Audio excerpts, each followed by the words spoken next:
بسم اللہ الرحمن الرحیم۔ افطار احمد میرا نام ہے۔ میں انگلینڈ کے شہر مانچسٹر میں رہتا ہوں۔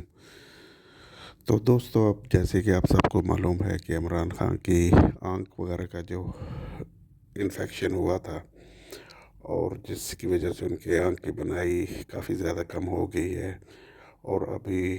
جو آج سے پی ٹی آئی کے کارکنوں نے اور ان کے قومی اسمبلی کے ممبران، خاص کر کے پی کے ممبران نے اسلام آباد کا گھیراؤ وغیرہ کیا ہوا ہے، پارلیمنٹ کا اور دوسرے امپورٹنٹ جگہوں پر انہوں نے احتجاج وغیرہ شروع کیا ہوا ہے۔ تو یہ بہت ہی ضروری ہے کہ آنے والے چند گھنٹوں میں یہ چیز واضح ہو جائے گی کہ عمران خان کو جیل سے ہسپتال میں منتقل کیا جاتا ہے، جس کے بہت زیادہ امکان ہے کہ انہیں منتقل کر دیا جائے گا، کیونکہ ابھی حکومت پہ بھی کافی زیادہ دباؤ آنا شروع ہو گیا ہے۔ اور جب اس طرح کے حالات بن جائیں کہ لوگ احتجاج وغیرہ شروع کر دیں، تو یہ کسی سمت میں بھی جا سکتے ہیں، جس کی وجہ سے بہت سارے حالات وغیرہ خراب بھی ہو سکتے ہیں۔ تو حکومت یہ نہیں چاہے گی کہ حالات اس طرح کے خراب ہوں کہ جس کے لیے ان کے لیے مسئلے مسائل زیادہ سے بہت زیادہ ہو جائے، کیونکہ پاکستان میں تو پہلے ہی اس طرح کے حالات ہیں۔ آپ نے دیکھا کہ بلوچستان میں دہشت گردوں کے حملے ہو رہے ہیں، کے میں دہشت گردوں کے حملے ہو رہے ہیں۔ تو اس صورتحال میں اگر حکومت نے اس طرح کا قدم کوئی اٹھایا کہ جس سے لوگوں کے جذبات بڑھ کے اور وہ اور زیادہ مشتعل ہوں، تو جس سے پھر حالات وغیرہ خراب ہوں گے، اور حکومت یہ نہیں چاہے گی کہ وہ کہ ملک میں حالات وغیرہ خراب ہوں، اور جس کے لیے ان کے لیے حکومت کرنا مشکل ہو جائے گا۔ تو اس کا بہت زیادہ قوی امکان ہے کہ آنے والے چند گھنٹوں میں کچھ نہ کچھ فیصلہ ہو جائے گا، جیسے کہ جو وہ کچھ ذرائع یہ بات کا دعویٰ کر رہے ہیں کہ فیصلہ ہو چکا ہے کہ عمران خان کو جلد سے جلد ہسپتال میں منتقل کر دیا جائے، تاکہ لوگ جو کہ کافی حد تک مشتعل ہوئے ہیں، تو ان پہ بھی ایک قسم کا کیا کہتے ہیں، انہیں بھی کام ڈاؤن کیا جائے۔ تو دیکھتے ہیں کہ آنے والے چند گھنٹوں میں کیا صورتحال بنتی ہے، اور یہ ساری صورتحال کس سمت میں جاتی ہیں۔ اور اس کے بعد ایک بہت ہی امپورٹنٹ چیز ہوگی کہ دیکھنا پڑے گا کہ یہ جو عمران خان کی رپورٹس آتی ہیں باہر، وہ کس حد تک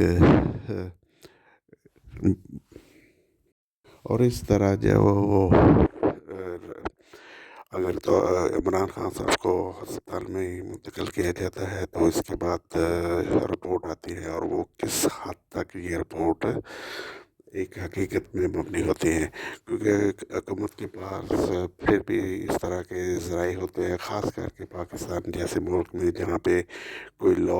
آرڈر وغیرہ یا کوئی ادارے وغیرہ زیادہ مضبوط نہیں ہے، جیسے کہ ہمارے جوڈیشری اتنی مضبوط نہیں ہے، ہمارے جو دوسرے سول ادارے ہیں وہ بھی اتنی مضبوط نہیں ہیں۔ تو کیونکہ وہ ایک انڈیپینڈنٹ قسم کا سٹینڈ لیں، اور اس انڈیپینڈنٹ قسم کا جو رپورٹ وغیرہ ہے اسے انڈیپینڈنٹلی پبلش ہونے دیں، تو اس میں بھی ہو سکتا ہے کہ جو اس کے باوجود بھی کہ کسی بھی ہاسپٹل میں لے جائیں، تو ان کے پاس، خاص کر کے حکومت کے پاس، پھر بھی کافی زیادہ ریسورس ہوتے ہیں کہ وہ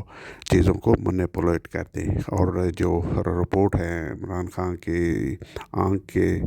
بارے میں اسے مینیپولیٹ کر دیا جائے، اور اس طرح کا کوئی سٹوری وغیرہ بنا دی جائے کہ یہ جو ان کے آنکھ وغیرہ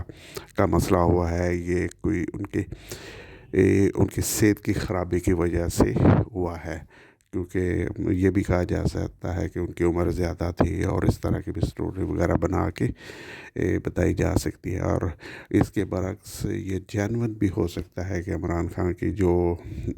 یہ آنکھ کی بنائی ہے اس پہ افیکٹ ہوا ہے، وہ ان کی جینون قسم کی کوئی اس طرح کی بیماری یا ان کی کوئی ٹینشن وغیرہ ہو، جس کی وجہ سے ان کی آنکھ وغیرہ کا جو مسئلہ ہوا ہے وہ ہو گیا تھا۔ تو آنے والے چند گھنٹے اور خاص کر کے چند دن بہت اہم ہیں، اور دیکھتے ہیں کہ پاکستان میں کس طرح کی ڈیولپمنٹ ہوتی ہے، اور یہ ڈیولپمنٹ کا زیادہ تر انحصار یہ ہوگا کہ امریکہ اور برطانیہ اور دوسرے جو ممالک ہیں، خاص کر کے یورپین، اور ان میں جو مین کنٹری ہے وہ امریکہ، وہ کس طرح یہ ری ایکٹ کرتا ہے کہ آیا کہ وہ اس طرح عمران خان کو کے حق میں کس طرح کا کوئی بیک ڈور بات انہیں پاکستان کی حکومت کو بتاتے ہیں کہ انہیں صحت کی اچھی سہولتیں دی جائیں، یا وہ جس اگنور دیم، اور جو پاکستان کی حکومت اور پاکستانی اداروں نے جو پالیسی بنائی ہوئی ہے اسے کیری آن کریں۔ دیکھتے